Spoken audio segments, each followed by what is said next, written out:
morning students. Myself Rashmi Singh. I am your Hindi teacher of class 4th and our chapter number is 2 and our today's topic is जैसा सवाल वैसा जवाब. It's a very interesting story and our book name is Rim Jim. So students, today we will study together pages 6 to 8.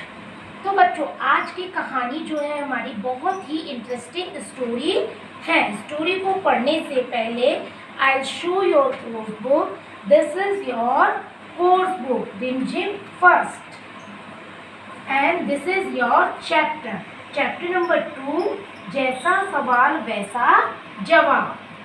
Okay, कहानी से को पढ़ने से पहले मैं इस कहानी के बारे में आपको कुछ बताऊंगी. इस कहानी में कुछ प्रश्न पूछे गए हैं.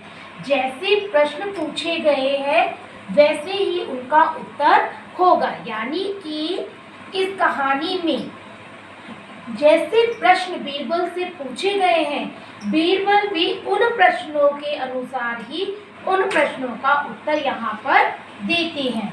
तो कहानी के पात्र बच्चों, कहानी किसके बारे में, कौन कौन है कहानी में? बादशाह अकबर, ठीक है, जो कि बादशाह होते हैं उस दरबार के, जो हेड होता है ना, और मंत्री बीरबल है और दरबारी कौन है? ख्वाजा सरा. ये सब इस कहानी में शामिल हैं. बच्चों, नक्कार खाना एक शब्द हमारी कहानी में आया है. इस शब्द का अर्थ होता है एक ऐसा स्थान जहाँ संगीत के उपकरण बजाए जाते हैं. ढोल, मजीरे, नगाड़े ये सब वहाँ पर बजाए जाते हैं. उस स्थान को नक्कार खाना कहा जाता है. हिंदुस्तान का मतलब क्या होता है बच्चों? हमारा देश, जैसे हम इंग्लिश में क्या कहते हैं? इंडिया.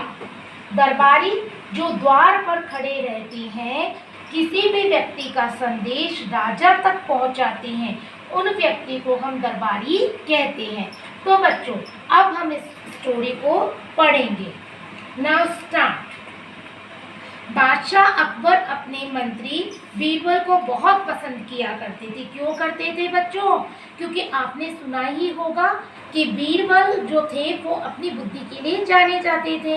इसीलिए सबसे पसंदीदा जो मंत्री थे वो कौन थे? बीरबल. बड़ों की भी उनके आगे कुछ नहीं चलती थी. किसके आगे? बीरबल के आगे. इसी कारण कुछ दरबारी बीरबल से जलते भी थे, क्योंकि बीरबल कैसे थे? बहुत बुद्धिमानी थे. वे बीरबल को मुसीबत में फंसाने की तरकीब सोचते ही रहते थे कि किस तरीके से बीरबल को दरबार में नीचा दिखाया जाए. अकबर ने एक खास दरबारी और थे उनके दरबार में. उनका नाम क्या था बच्चों? ख्वाजा सरा. वो जो व्यक्ति थे वो भी अपनी विद्या और बुद्धि पर उन्हें बहुत अभिमान था. अभिमान का मतलब होता है बच्चों घमंड. अभिमान का मतलब क्या होता है? घमंड, है ना. ये जो व्यक्ति थे इनको अपने ऊपर बहुत घमंड था, अपनी बुद्धि पर. बीरबल को तो वो अपने सामने निरा बालक और बहुत ही मूर्ख समझते थे. अपने आप को ज़्यादा बड़ा समझते थे. लेकिन अपने ही मानने से थोड़ी ना कुछ होता है. जब सब आपकी तारीफ करें तो आप बड़े हो. दरबार में तो बीरबल की ही तूती बोलती थी. तूती बोलने का मतलब क्या होता है बच्चों? तूती बोलना. तूती बोलने का मतलब होता है प्रभाव होना, है ना. सब लोगों पर किसका प्रभाव छाया हुआ था? बीरबल का. पूरे दरबार में बीरबल की ही प्रशंसा होती थी. इसी कारण सब बीरबल से ईर्ष्या करते थे. बीरबल की तूती बोलती थी. ख्वाजा साहब की बातें ऐसी लगती थी जैसे नक्कार खाने में तूती की आवाजें. नक्कार खाना जहाँ नगाड़े बजते हैं, कि बिना बात के ख्वाजा साहब बोलते ही जा रहे हो, जैसे कि नगाड़ा. तो इस प्रकार से उनकी आवाज़ लगती थी. ख्वाजा साहब की चलती तो वे बीरबल को हिंदुस्तान से निकलवा देते. हिंदुस्तान यानी हमारा देश, उससे बाहर निकलवा देते. लेकिन निकलवाते कैसे? इतनी तो उनकी चलती ही नहीं थी. एक दिन ख्वाजा ने बीरबल को मूर्ख साबित करने का एक उपाय बनाया, है ना. सोच विचार कर कुछ मुश्किल सा प्रश्न उनके लिए सोचा. कि यदि मैं बीरबल से मुश्किल सा प्रश्न पूछूंगा, हो सकता है बीरबल उसका उत्तर ना दे पाए और फिर बीरबल का प्रभाव दरबार में कम हो जाएगा। अब देखो क्या होता है बच्चों आगे। उन्हें विश्वास था कि बादशाह की उन प्रश्नों को सुनकर बीरबल के छक्के छूट जाएंगे। बच्चों यहाँ पर आया है वर्ड छक्के छूट जाना।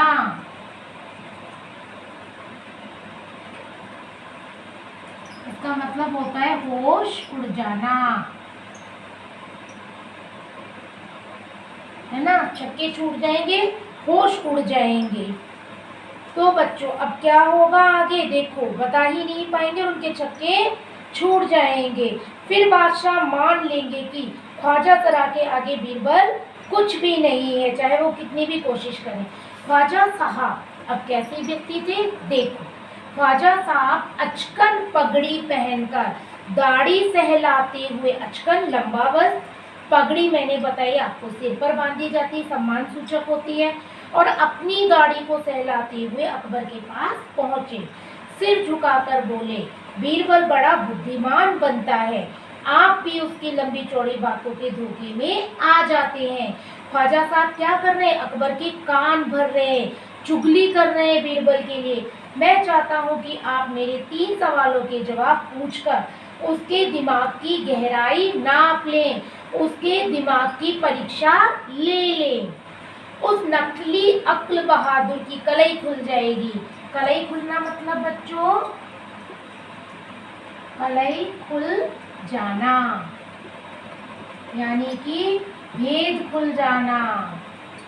एक मुहावरा है, भेद खुल जाना। क्या है बच्चों ये मुहावरा। मुहावरे का प्रयोग कहानी को बहुत ही रुचिकर बना देता है। ख्वाजा के अनुरोध करने पर, अनुरोध मीन्स विनती करने पर, रिक्वेस्ट करने पर। यहाँ अनुरोध का मतलब क्या होता है, अनुरोध का मतलब होता है विनती करना, है ना, रिक्वेस्ट करना।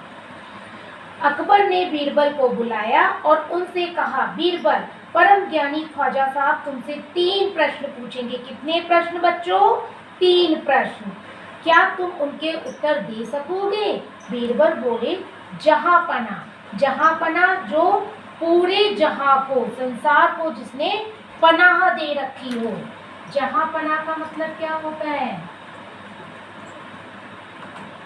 सबको पनाह देने वाला, आश्रय देने वाला।